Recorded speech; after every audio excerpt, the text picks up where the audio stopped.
fingertips across my skin, the palm trees swaying in the wind, images.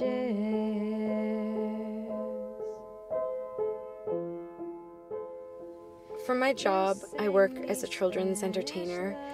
I dress up as a princess and I go to the parties to make the kids happy. So I need to put on makeup, I put on eyelashes, my wig, a big dress, and I'm basically becoming someone very different from who I really am. And I'm going to a party as a character who the kids expect to be happy and fun. You want the same for me. Goodbye, my almost lover. I'm 23 years old, and I live at home with my parents right now. The last time I was living at home would have been in high school, and I don't really remember what that was like because I think I was so focused. You're like most teenagers, focused on yourself. And then I went to university and then came back home, and all of a sudden, very quickly it was evident that something was wrong with my mom, and we found out what that was. And it was almost before you know it, you have all this responsibility that you didn't have before to, I guess, take care of someone who, until very recently, was taking care of you.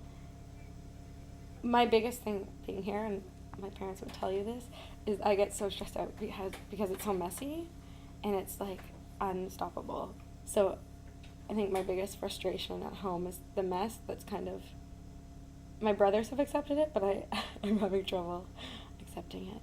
I don't think she would look at this and see that mugs are out of place, and so that's what she uses to water the flowers, and then once that's done, it's kind of left there, and then probably within 15 minutes it's also gone from her memory. I went out yesterday and came home and found these notes. And it's just crazy that something can do that to you. And you made your life teaching English, and now I can't really write.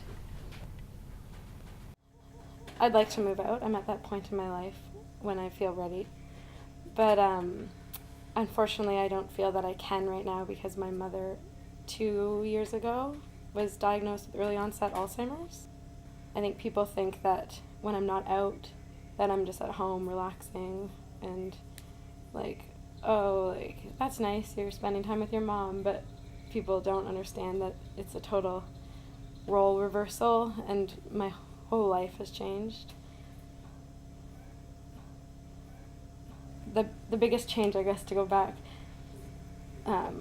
was just, I guess, my role in this family, from being my mom's daughter to being her caregiver, I guess. Yeah. And it's been hard because I don't want it, but you have to just deal with what happens. So, yes. Yeah.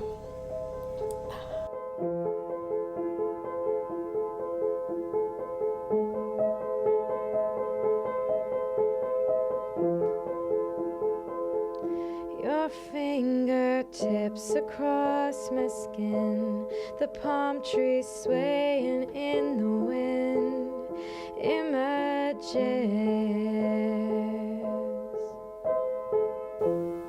What's happening here at home is on my mind a lot of the time, but probably of all the things that I do, I'm able to switch focus and focus on certain things, but something that I actually love doing, and that now that I think about it, it does take my mind off everything at home, is singing.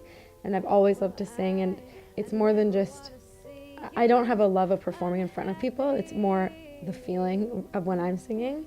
I don't know if it's the vibrations of singing or something, but it soothes my whole nervous system, I guess, when I'm just singing in my car or singing at home or humming. Singing for me is my own kind of escape from everything that's happening, and something that I do mostly for myself. and I'm trying to expand and maybe do something with my singing, but it's always been something that I've done mostly alone. My luckless romance, my back has turned on you. Should've known you'd bring me heartache. Almost lovers always do. We walked along a crowded street. You took my hand and danced with me. Images.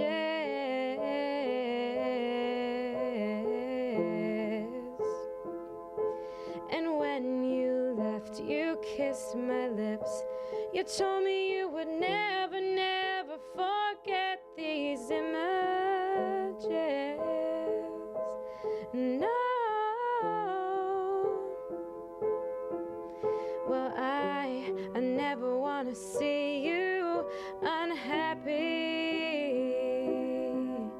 I thought you want the same for me. Goodbye, my almost lover. Goodbye.